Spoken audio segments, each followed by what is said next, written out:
Hello दोस्तों, आज 31 अक्टूबर 2021 के करंट अफेयर को डिस्कस करेंगे। तो आज का पहला क्वेश्चन है, भारत का पहला मानवयुक्त महासागर मिशन समुद्रयान यानी कि India's first manned ocean mission Samudrayaan कहाँ लॉन्च किया गया है? तो इसका आंसर ऑप्शन बी, चेन्नई में। तो Samudrayaan project for deep ocean exploration for rare minerals, और ये प्रोजेक्ट है मिनिस्ट्री ऑफ अर्थ साइंस का, और इसको लॉन्च करा गया है जितेंद्र सिंह के द्वारा तमिलनाडु के चेन्नई में। तो समुद्रयान प्रोजेक्ट, इस प्रोजेक्ट का एम है to send humans under water for deep sea exploration. तो इस प्रोजेक्ट का टोटल ड्यूरेशन है 5 ईयर्स, और इसमें टोटल एस्टिमेटेड कॉस्ट है 350 करोड़। एडेल गिव हुरून इंडिया परोपकार सूची 2021 यानी कि फिलंथ्रोफी लिस्ट 2021 में कौन टॉप किया है? तो इसका answer option D, Azim Premji. तो EdelGive Hurun India philanthropy list 2021 इसको रिलीज़ किया गया है Hurun India and EdelGive के द्वारा, और इसमें टॉप फिलंथ्रोपिस्ट यानी कि rich person who helps the poor, तो इसमें टॉप किया है अजीम प्रेम जी, जो कि विप्रो का फाउंडर है। और इन्होंने फाइनेंशियल ईयर 2021 मतलब 2020-21 में 9,713 रुपया डोनेट किए हैं, यानी कि पर डे 27 करोड़। वहीं पे दूसरे नंबर पे है शिव नाडर एंड फैमिली, और तीसरे नंबर पे है मुकेश अंबानी। अगला क्वेश्चन है, ब्रुनेई में भारत के अगले उच्चायुक्त यानी कि नेक्स्ट हाई कमिश्नर किसे अपॉइंट किया गया है? तो इसका ऑप्शन बी, आलोक अमिताभ दिमिरी को। तो ब्रुनेई आपको मैप में यहाँ पे मिल जाएगा। इसकी कैपिटल है बंदर शेरी बेगावन, और करेंसी है ब्रुनेई डॉलर। अगला क्वेश्चन है, हाल ही में किस मंत्रालय ने कृषि उड़ान 2.0 को लॉन्च किया है? तो इसका ऑप्शन बी, एविएशन मिनिस्ट्री ने।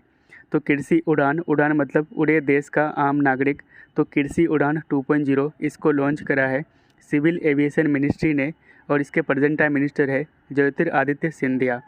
तो इस कृषि उड़ान 2.0 का फीचर्स को देख लेते हैं। तो इसको लॉन्च किया गया है for boosting movement of agri products by air transportation, यानी कि हवाई परिवहन द्वारा कृषि उत्पादों का आवाजाही को बढ़ावा देने के लिए, और इसमें पेरिसेबल फूड प्रोडक्ट्स को hilly areas, north eastern states and tribal areas से ट्रांसपोर्ट किया जाएगा। और इस कृषि उड़ान 2.0 को इंडिया के 53 एयरपोर्ट्स में इम्प्लीमेंट किया जाएगा। अगला क्वेश्चन है, हाल ही में कौन सी कंपनी दुनिया की सबसे मूल्यवान कंपनी यानी कि वर्ल्ड्स मोस्ट वैल्यूएबल कंपनी बन चुकी है? तो इसका ऑप्शन डी, माइक्रोसॉफ्ट। तो माइक्रोसॉफ्ट एप्पल को पीछे छोड़ के दुनिया का वर्ल्ड्स मोस्ट वैल्यूएबल कंपनी बन चुका है। तो माइक्रोसॉफ्ट, इसका फाउंडर है बिल गेट्स, हेडक्वार्टर है रेडमोंड वाशिंगटन यूनाइटेड स्टेट में, और इसका प्रेजेंट टाइम CEO है सत्या नडेला। अगला क्वेश्चन है, हाल ही में स्टेट एनर्जी इफिशियंसी इंडेक्स यानी कि SEEI 2020 में कौन सा राज्य टॉप किया है? तो इसका ऑप्शन डी, कर्नाटका।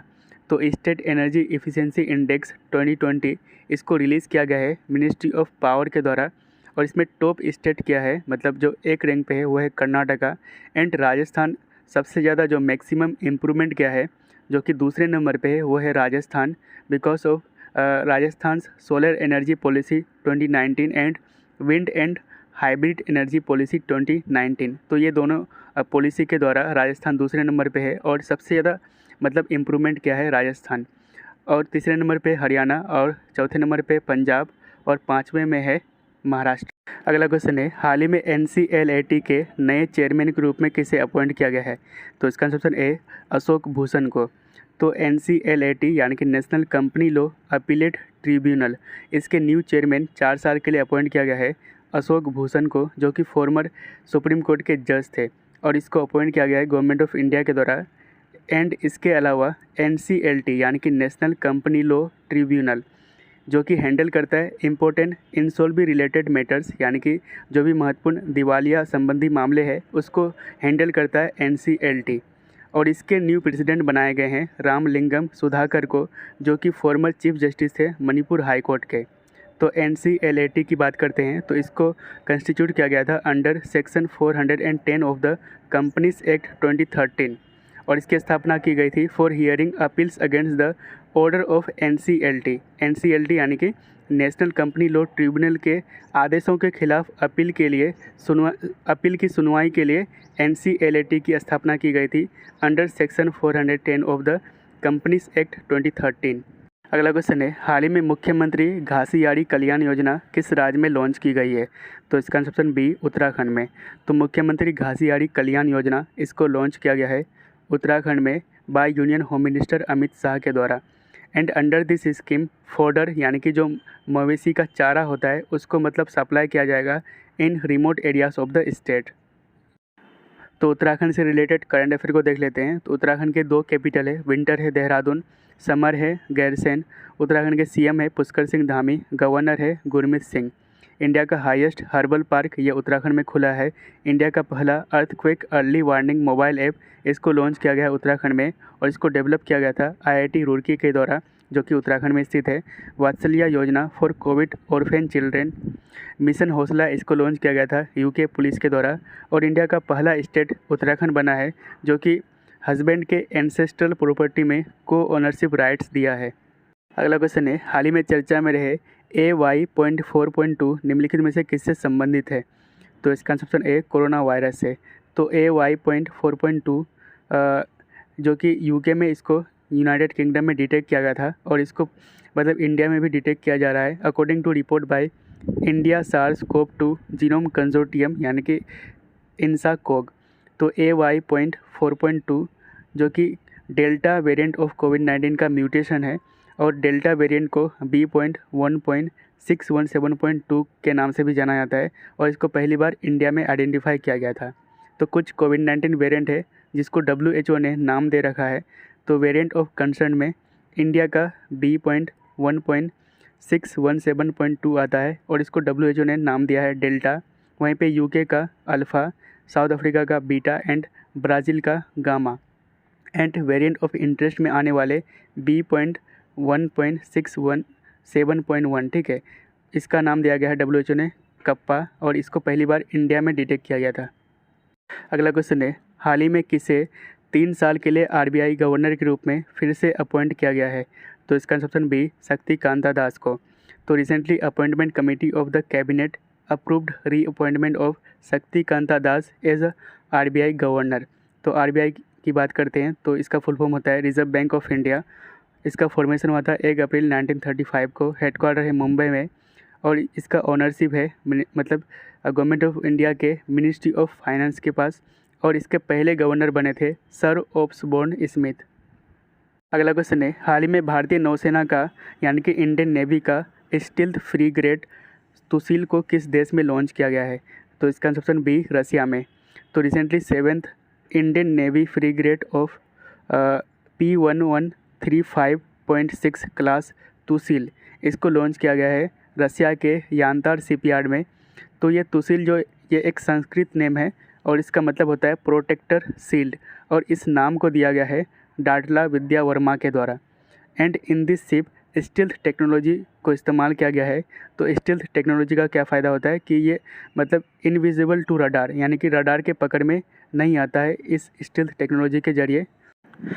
अगला क्वेश्चन है, हाल ही में द रेप्यूटेशन रैंकिंग 2021 में कौन सा इंस्टीट्यूट टॉप किया है? तो इसका ऑप्शन बी, हार्वर्ड यूनिवर्सिटी।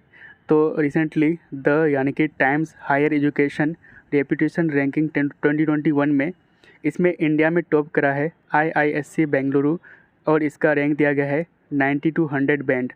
वहीं पे दूसरे नंबर पे IIT दिल्ली इंडिया की बात करें और तीसरे नंबर पे IIT मुंबई। वहीं पे ग्लोबल टॉप करा है हार्वर्ड यूनिवर्सिटी जो कि USA में स्थित है। दूसरे नंबर पे MIT USA का एंड तीसरे नंबर पे है इंग्लैंड यानी कि यूनाइटेड किंगडम का ऑक्सफोर्ड यूनिवर्सिटी। अगला क्वेश्चन है, हाल ही में किस शहर ने सर्वश्रेष्ठ सार्वजनिक परिवहन प्रणाली यानी कि बेस्ट पब्लिक ट्रांसपोर्ट सिस्टम के लिए पुरस्कार जीता है? तो इसका ऑप्शन सी, सूरत। तो recently award for the city with best public transport system इसको जीता है गुजरात के सूरत ने। And award for the city with most sustainable transport system इसको जीता है केरला ने, ठीक है। और वहीं पे best metro passenger service and satisfaction award के लिए मतलब इसके लिए अवार्ड जीता है दिल्ली ने। एंड इस अवार्ड को दिया गया है union housing and urban affairs ministry के द्वारा और प्रेजेंट टाइम इसके मिनिस्टर है हरदीप सिंह पुरी।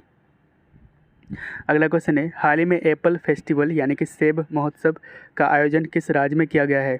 तो इसका ऑप्शन ए, जम्मू कश्मीर में। तो ये 2021 के कुछ इम्पोर्टेंट फेस्टिवल है, इसको याद रखेगा। तो 11th संस्कृति महोत्सव 2021 इसको वेस्ट बंगाल में आयोजित किया गया था।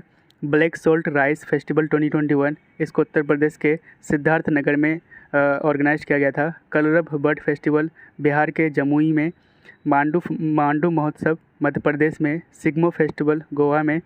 टी फेस्टिवल असम में। राजा महोत्सव ओडिशा में। And strawberry festival 2021 Uttar Pradesh के झांसी में। अगला क्वेश्चन है, हाल ही में कौन सी ट्रेन दक्षिण रेलवे यानी कि सदर्न रेलवे की पहली IMS सर्टिफाइड ट्रेन बनी है? तो इसका answer option C, Mysore Chennai Shatabdi Express. तो recently Mysore Chennai Shatabdi Express became the first integrated management system यानी कि IMS certified train of Southern Railway. And also Mysore Chennai Shatabdi Express became the first Shatabdi train and second mail express train of Indian Railway. अगला question है, हर साल विश्व शहर दिवस यानी कि वर्ल्ड सिटी डे कब मनाया जाता है? तो इसका ऑप्शन सी 31 अक्टूबर को।